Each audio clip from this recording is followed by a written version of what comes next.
Hello, good morning everyone. You all are welcome in Suman Science classes. Class 10th का first chapter है chemical reactions and equations.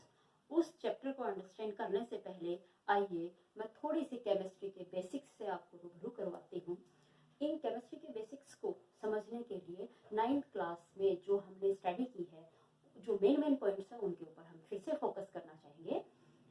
First number पे जो basics में आता है that is atom, then ion, molecule, elements, compound, valence electron and valency. इसको फिर से मैं थोड़ा थोड़ा लेके आपको बताना चाहूंगी। सबसे पहले हम जानना चाहेंगे कि एटम क्या है। कोई भी टाइप का मैटर चिल्ड्रन, चाहे वो सॉलिड हो, लिक्विड हो, गैसेस हो, each and everything is made up of atoms and the atom can retain all the properties of that given substance, right? So what is the structure of atom? Atom has two main parts. One is nucleus and this is the outer part. Nucleus and outer part. It has three main type of subatomic particles. There are two type of particles which are present in the nucleus are called proton and neutron. Protons have positive charge whereas neutrons have no charge. Proton पे positive charge होता है, neutron पे कोई charge नहीं होता। And जो outer most part है, इस पार्ट को नियल बोर्जी ने 4 ऑर्बिट्स में डिवाइड कर दिया, जो कि एट प्रेजेंट 7 ऑर्बिट्स बना रहे हैं। तो जो सबसे पहला ऑर्बिट है उसका नाम उन्होंने दिया K, दूसरे का दिया L, third M and fourth is N। 1 2 3 4। इतनी बात अगर आपको क्लियर है तो शायद ये भी आपको पता होगा कि इसमें इलेक्ट्रॉन्स की फिलिंग किस तरीके से होती है।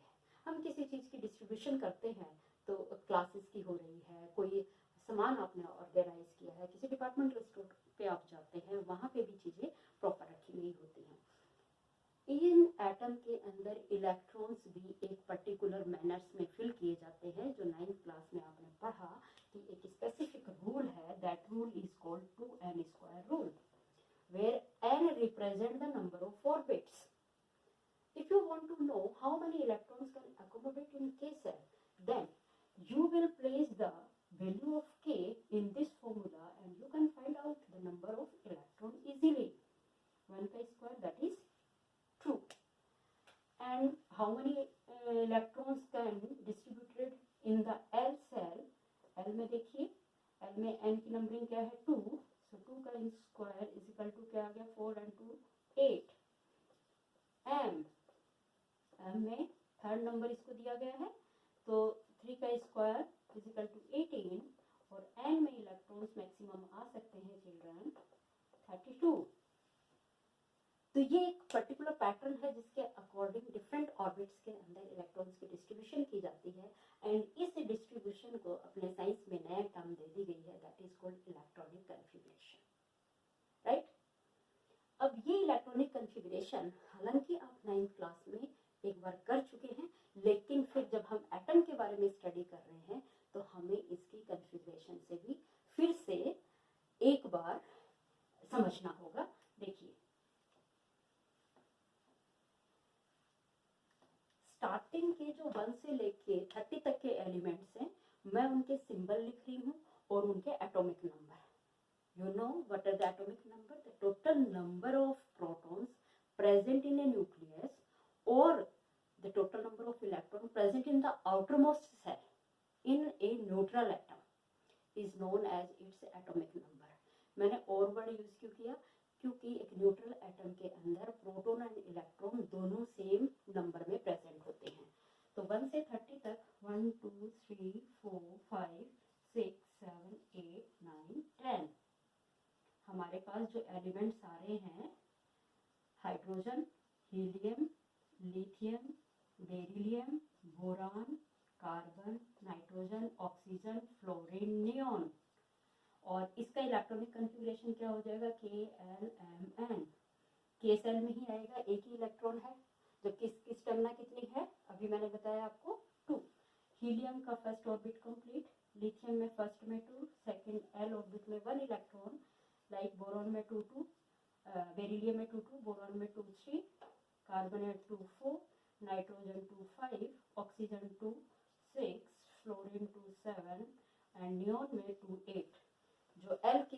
है वो कंप्लीट हो चुकी है। अब जो नेक्स्ट एलिमेंट आएगा दैट इज 11 पे आता है आपका पास सोडियम, 12 पे मैग्नीशियम, एल्यूमिनियम, 14 पे सिलिकॉन, 15 पे आता है फॉस्फोरस, 16 पे सल्फर, 17 पे क्लोरीन, 18 पे आर्गन, 19 पे आता है पोटेशियम एंड 20 पे आता है कैल्शियम। इलेक्ट्रॉनिक कॉन्फ़िगरेशन क्या हो जाएगी इनकी? सोडियम है Na281, M सेल में इलेक्ट्रॉन्स की फिलिंग होनी शुरू हो गई है। Magnesium 282, aluminium 283, silicon 284, phosphorus 285, sulphur 286, chlorine 287, argon 288 and जो पोटेशियम का इलेक्ट्रॉनिक कॉन्फ़िगरेशन होगा वो हो जाएगा 2881। अब बात ये आती है, आप कहेंगे कि मैम जब m ऑर्बिट की कैपेसिटी 18 है तो फिर n में इलेक्ट्रॉन क्यों गया पोटेशियम में? उसका रीजन ये है चिल्ड्रन, जब किसी भी सेल में, आउटरमोस्ट सेल में 8 इलेक्ट्रॉन हो जाते हैं तो वो क्वाइट स्टेबल हो जाते हैं और उसको थोड़ा सा एक्टिवेट करने के लिए पहले बाहर वाले इलेक्ट्रॉन में जाए, बाहर वाले ऑर्बिट में इलेक्ट्रॉन जाएंगे ताकि वो थोड़ा सा एनर्जाइज हो जाए और फिर इसके अंदर आने शुरू हो जाएंगे। तो जो आपका कैल्शियम है उसमें 1 और उनको एनर्जाइज करने के लिए आउटरमोस्ट सेल में कितने इलेक्ट्रॉन फिल करने हैं हमें? 2। आउटरमोस्ट सेल में 8 आते ही वो थोड़ा सा स्टेबल हो जाता है। स्टेबिलिटी को एक्टिव, उसको डिसस्टेबल करने के लिए हमें आउटरमोस्ट सेल में 2 इलेक्ट्रॉन बांटने पड़ेंगे। फिर वो कहेगा कि नहीं अभी पहले मुझे कंप्लीट कीजिए। तो वो चीज़ आप देखेंगे 121 से लेके 30 वाले एलिमेंट्स में। आई थिंक ये इलेक्ट्रॉनिक कॉन्फ़िगरेशन क्लियर हो गया, वो मैं दिखा रही हूँ। यहाँ पे आगे चलें, इसमें आपको ध्यान हो गया होगा जी।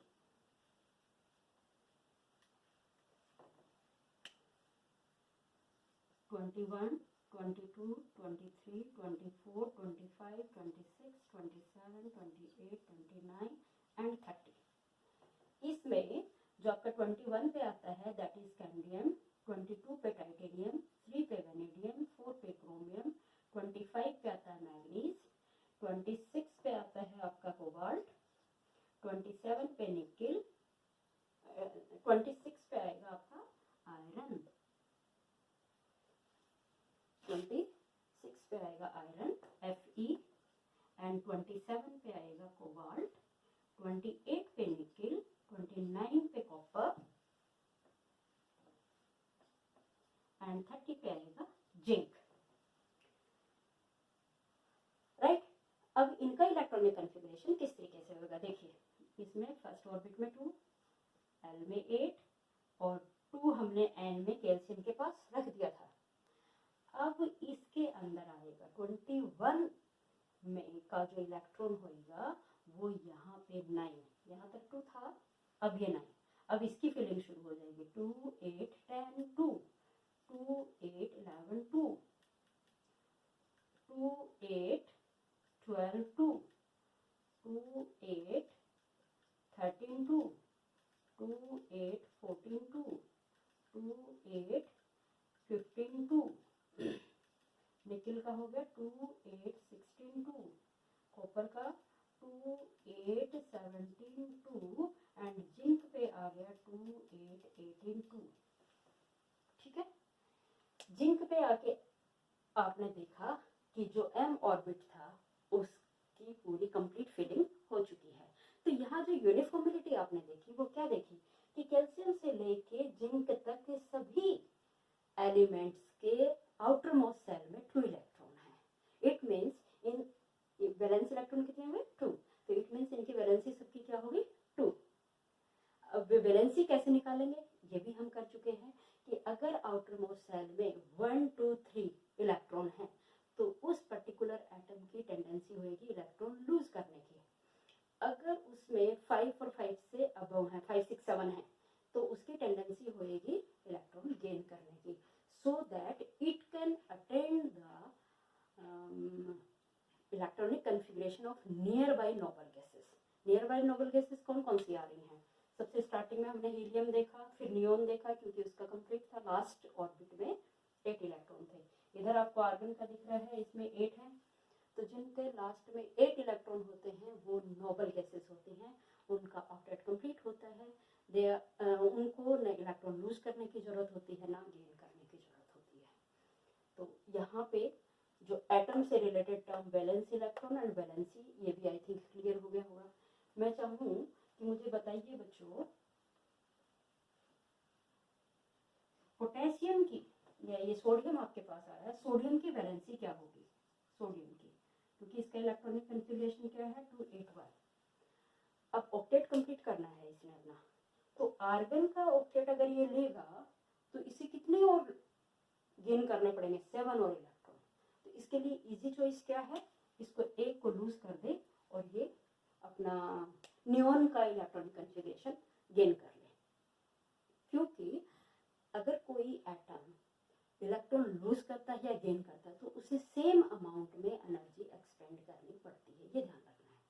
तो अगर आउटर मोस्ट सेल में 1 2 3 इलेक्ट्रॉन है या 4 हैं, बड़े इलेक्ट्रॉन्स में सिलिकॉन में आप देखेंगे, छोटों में ये बात नहीं लागू होगी, तो उनकी टेंडेंसी होती है कि वो इजीली इलेक्ट्रॉन लूज करके पॉजिटिव चार्ज आयन बनाए। अब बात यहाँ ये समझने वाली है कि इस पे पॉजिटिव चार्ज क्यों आया।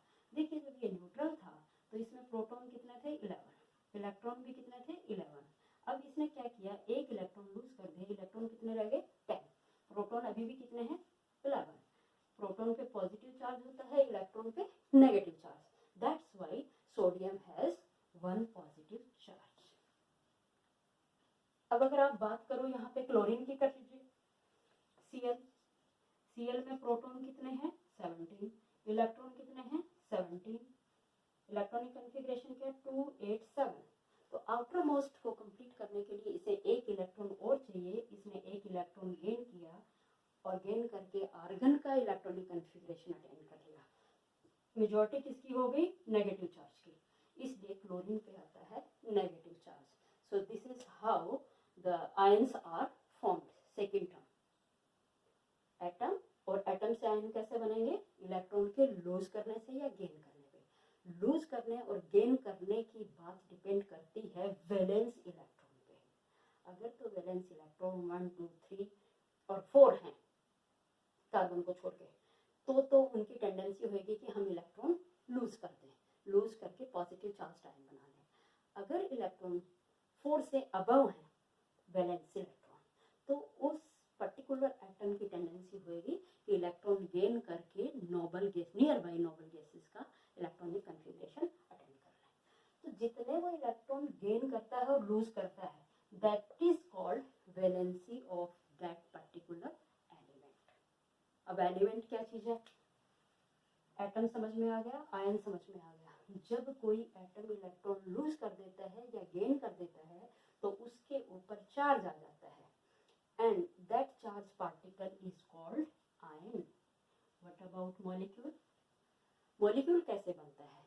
कोई भी 2 और more atom joint होते हैं तो उनसे बनता है molecule। अब ये molecule 2 टाइप्स के होते हैं, जो एलिमेंट के भी होते हैं और कंपाउंड के भी। देखिए पहले हम बात करेंगे एटम से एलिमेंट की। एलिमेंट क्या होता है? जिसमें सिंगल मैटर की वो प्योरेस्ट फॉर्म जिसमें सिंगल टाइप के एटम प्रेजेंट हैं। मान लीजिए आपके पास एक आयरन रोड है, तो उस आयरन रोड के अंदर सारे Fe के एटम ही प्रेजेंट होंगे। सो दिस इज द एलिमेंट। और अभी जो आपने 1 से लेके 30 तक किए हैं, दे ऑल आर एलिमेंट। तो फिर पूरे अभी तक नॉन एलिमेंट हैं कितने? उनकी नंबरिंग है 118।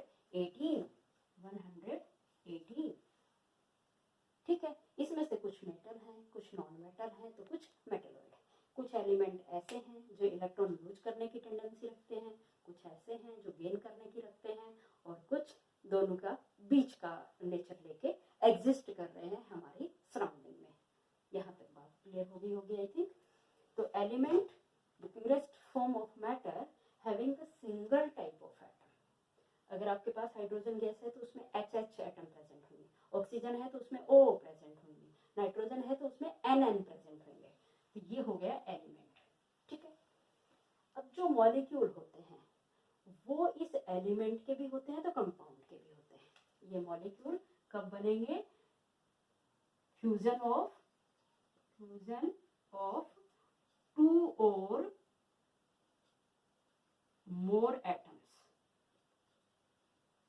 अगर तो वो एटम एक एलिमेंट के ही है, एक सिंगल एलिमेंट के हैं, तो वो एलिमेंट का मॉलिक्यूल हो जाएगा।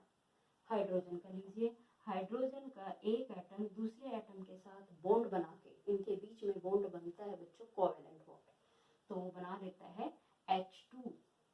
ऐसे ही ऑक्सीजन का बनता है O2, नाइट्रोजन का बनता है N2। All these are the molecule of element. अब इनमें ही आप चीज को क्लियर कीजिए कि जो एलिमेंट हैं उनके एटम को हम कैसे लिखेंगे, उसके मॉलिक्यूल को कैसे लिखेंगे और उसके आयन को कैसे रिप्रेजेंट करेंगे। एलिमेंट मैंने लिया हाइड्रोजन, तो जो इसका सिंबल है वही इसका एटम होगा। अगर मैंने इस पे लगा दिया पॉजिटिव चार्ज तो ये बन गया हाइड्रोजन का आयन। और जब ये दो हाइड्रोजन के एटम कोवेलेंट बॉन्ड बनाते हैं तो इसको हम लिखेंगे H2। ये बन गया हाइड्रोजन का मॉलिक्यूल। आई थिंक तीनों बातें क्लियर हो गई होंगी। एटम क्या है, आयन क्या है, मॉलिक्यूल क्या है, एलिमेंट क्या है। सिंगल टाइप के एटम अगर एटॉमिक फॉर्म में है तो ये इसका एटम, सिंबॉलिक फॉर्म में तो एटम, उसके ऊपर चार्ज है तो आयन। अगर टू और मोर एटम्स जुड़े हुए हैं तो वो बन गया मॉलिक्यूल। हाइड्रोजन का मॉलिक्यूल ये है। ऑक्सीजन का मॉलिक्यूल जनरली आप O2 देखते हैं तो कहीं कहीं आपको O3 भी मिलेगा। अब ये जो मॉलिक्यूल बना है ये ऑक्सीजन गैस का है और ये ओजोन गैस का है। इसके अंदर 2 ऑक्सीजन के एटम हैं, इसमें ऑक्सीजन के 3 एटम हैं। अब आ जाइए सल्फर पे। सल्फर ये यहाँ देखा आपने, आउटर मोस्ट सेल में 6 इलेक्ट्रॉन है, इट मींस ये इलेक्ट्रॉन गेन करने की टेंडेंसी रखता है। लेकिन इसकी जो नेचर है ये दूसरे सल्फर एटम के साथ कोवेलेंट बॉन्ड बना के H2 मॉलिक्यूल भी बनाता है और एक रिंग फॉर्म में भी एग्जिस्ट करता है जिसमें सल्फर के 8 एटम्स होते हैं। तो ये आई थिंक एलिमेंट्स के जो मॉलिक्यूल कैसे बनते हैं कंसेप्ट क्लियर हो गया। कोई भी आपके सामने आ जाएगा, उनको आपने इसी तरीके से लिखना है। अब आते हैं कंपाउंड के मॉलिक्यूल कौन से होते हैं। एटम के मॉलिक्यूल देख लिया आपने अच्छे से, एलिमेंट्स के मॉलिक्यूल देखा। कंपाउंड के मॉलिक्यूल, कंपाउंड बनते कैसे हैं? when 2 or more, at least 2 elements different इसके अंदर होने जरूरी है, क्योंकि ये भी प्योरेस्ट फॉर्म होती है किसकी? मैटर की। Compound are also the purest form of matter and the elements present in the compound are always remains in a definite proportion. हम एग्जांपल लेते हैं वाटर का, H2O। ये वाटर आप कहीं से भी गेन कर लीजिए, चाहे ये रेन वाटर हो, चाहे हमारी बॉडी से इवेपोरेशन से निकला हो, चाहे हम वेल से निकाले, रिवर का हो, खुद अपने आप में ये हमेशा इसी रेशो में प्रेजेंट होगा। कब बनता है वाटर का वन मॉलिक्यूल? व्हेन हाइड्रोजन के 2 atom makes a bond with 1 atom of oxygen, then 1 molecule of water is formed. ये 1 मॉलिक्यूल है वाटर का। दूसरा एग्जांपल लीजिए आप ग्लूकोज का।